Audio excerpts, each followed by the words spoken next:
ये किया, सेपरेट काम लगा था, हमने इसको यहाँ चिपकाया।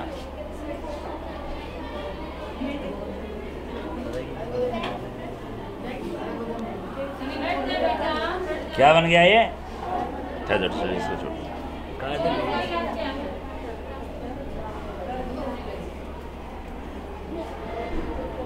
ठीक है भाई, बताइए, आपने भी देख किया है। आप वाली फिटिंग मैंने सबको दे दी।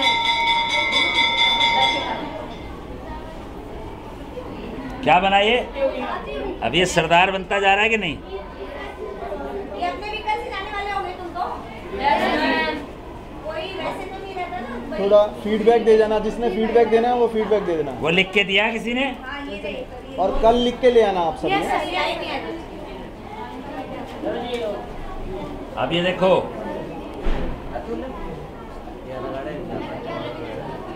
क्या मिला, क्या लाभ हुआ, कैसी लगी हट।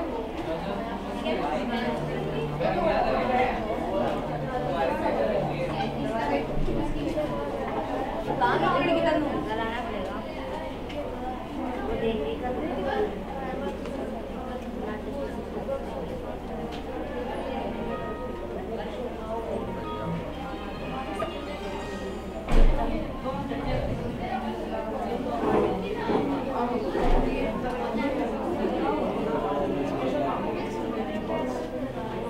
वो तो बता देते।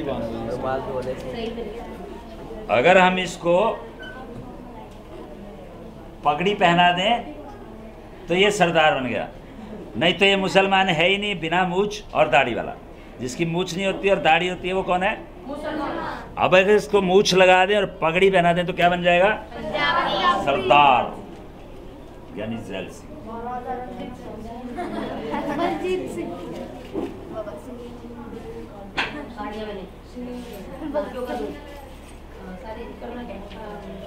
थोड़ा सा कम लगा दो। बिल्कुल सही एकदम, क्योंकि 1 महीने तक बन जाएगा। कितनी तरह का मेकअप बता दिया आपको हमने? कौन कौन बना? पहले फ्रेंच कट, सिंपल आदमी, फिर ये लगा दिया काइया आदमी, ठीक है, फिर हमने पूरा लगा दिया मुसलमान बना दिया, मूछ नहीं लगाई। अब हम बना रहे हैं सरदार।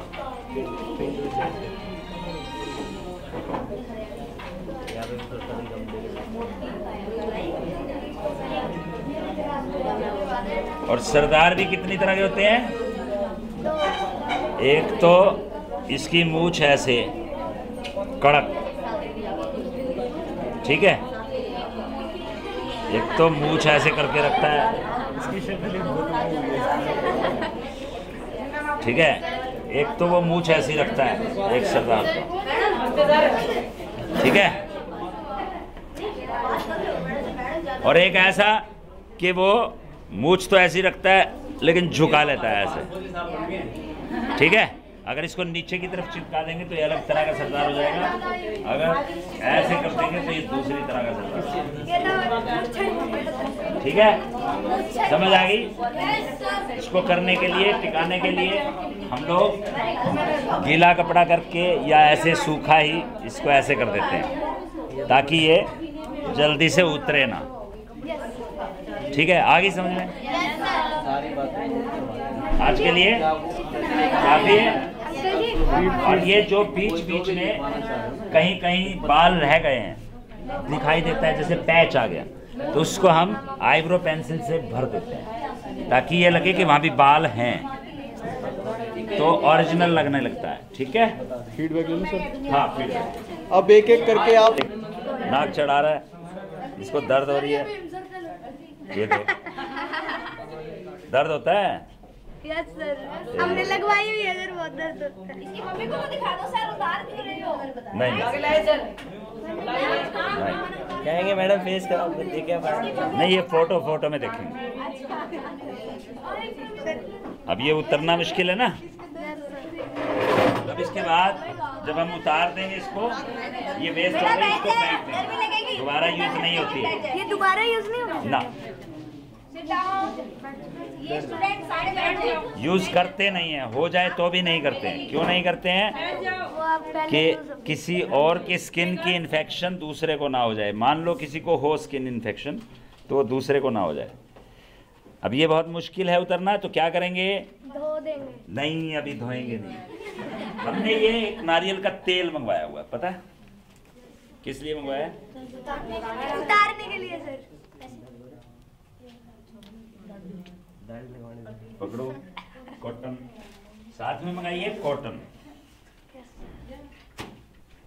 इस पे लगाते हैं नारियल का तेल, ठीक है, और फिर इसको धीरे धीरे ऐसे ऐसे करते हैं। उससे क्या है, इसको ज़्यादा रगड़ते नहीं हैं। अगर रगड़ रगड़ के उतारेंगे तो निशान आ जाएंगे फेस पे और कई दिन तक दर्द करेगा।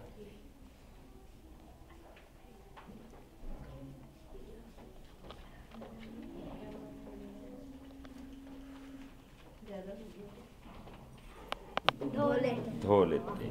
मतलब ये पहले तेल लगाया, तेल लगा के निकाल दिया, फिर साबुन से। हाँ, धीरे धीरे तेल से निकालना है, मसल मसल के नहीं उतारना। अगर मसल के उतारेंगे तो स्किन बहुत सॉफ्ट होती है, हमारी स्किन पे भी निशान आ जाते हैं, छाले हो जाते हैं अगर मसलेंगे तो। डाल दिए भाई जस्ट में मैडम ऑप्शन में है भाई जस्ट अलग बुलवाना सिखाएगा क्योंकि मैं थी नहीं ना इसलिए पूछा। बताओ बताओ। नहीं नहीं, जो बताओ। जो आज आपने देखा वर्कशॉप में बच्चों ने सीखा, आज है, शुरू में तो थे आप, स्टार्टिंग तो में। किस तरह से बच्चे सीख पा रहे हैं और आगे उनको क्या बेनिफिट है? मैं समझती हूँ कि हर बच्चे के पास एक कोई ना कोई क्वालिटी होती है और इन बच्चों के अंदर तो बहुत कुछ है। अगर हमें सिर्फ इनका मार्गदर्शन करना था और ये निकाल पाएंगे अपने जज्बे को, अपने जो इनके अंदर किरदार है या इनके अंदर जो भी एक्टिंग करने का जज्बा है या इनका जो शौक़ है, सपना है, वो पूरा कर पाएंगे इस रंगमंच के माध्यम से। और बहुत कुछ सीखा इन लोगों ने यहाँ पर रंगमंच के अंदर क्या होता है। एक तो हम सिर्फ टीवी देखते हैं मनोरंजन के लिए, लेकिन उसके पीछे पीछे क्या क्या चीज़ें होती हैं वो चीज़ें हमें पता नहीं लगती और ना ही हम सीख पाते। तो वो इन चीज़ों को जो जानकारी मिली है वो शायद कभी ना मिलती जो इन्होंने हमारी यहाँ रंगमंच के वर्कशॉप में सीखा क्लास में। मैम आप खुद भी एक वेटरन थिएटर आर्टिस्ट हैं, हमने आपका प्लेस देखे हैं, आपका काम देखा है, तो आप इन स्टूडेंट्स को क्या सुझाव देना चाहेंगे कि पढ़ाई के साथ साथ एक्टिंग मतलब थिएटर में भी जाएंगे? क्योंकि बच्चे आजकल ग्लैमर की चकाचौंध की तरफ जाते हैं कि रियलिटी शोज़ में जाएं, तो आप इनको क्या सुझाव देना चाहेंगे कि ये थिएटर में आए और पढ़ाई में? मेरा जो थिएटर ज्वाइन करने का मकसद था वो यही था कि मैं इन बच्चों को कुछ सिखा सकूं, इनका मार्गदर्शन कर सकूं, इनको क्योंकि थिएटर के बारे में लोग बहुत कम जानते हैं, है ना भाई। इन्होंने सिर्फ देखा या इनको पता भी नहीं था कि थिएटर क्या चीज़ होती है, तो इनको ये भी नहीं पता था कि थिएटर क्या चीज़ होती है। जब इन्होंने देखा कि मैं थिएटर कर रही हूँ, हमारी मैडम कर रही हैं, तो मैंने मेन तो मकसद मेरा इन्हीं को मार्गदर्शन देने के लिए, इनको सिखाने के लिए ही मैंने अपना थिएटर ज्वाइन किया था। वैसे मेरा सपना भी था बचपन में, क्योंकि मुझे मार्गदर्शन नहीं मिला था, इसलिए जब यहाँ मौका मिला तो मैंने कहा आज मेरा वो सपना सच करने का भाई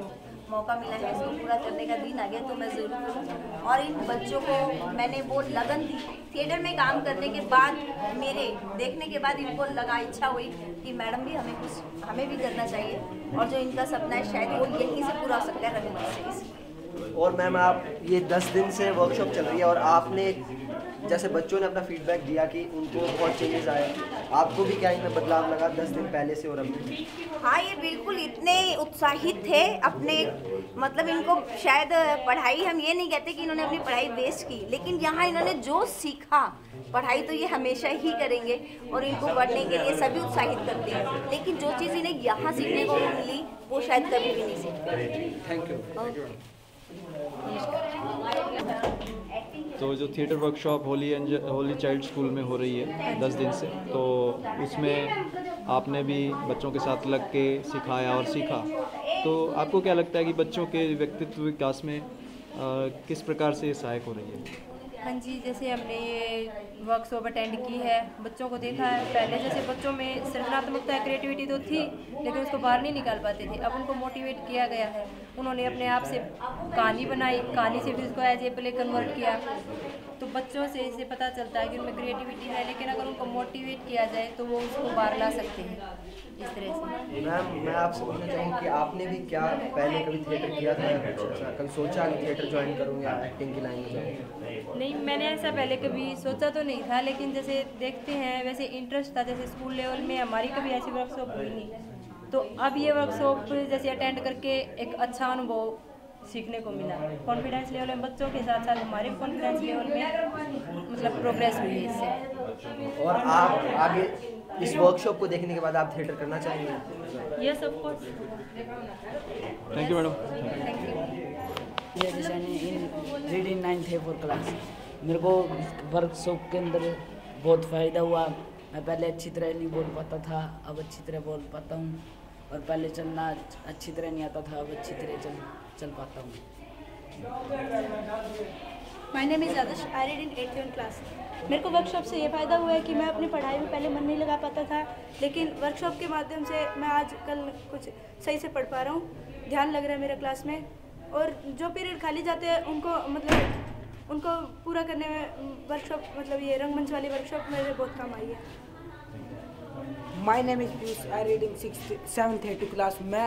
मेरे जाते ही नींद चढ़ जाती थी। मैं जाते ही अब है ना वो वर्कशॉप की देर की है एक कहानी, उसका मैं रोल अपना करके देखता हूँ घर पे जाके, और मैं दिन से शाम तक मैं यही करता रहता हूँ और मेरे को नींद भी नहीं आती।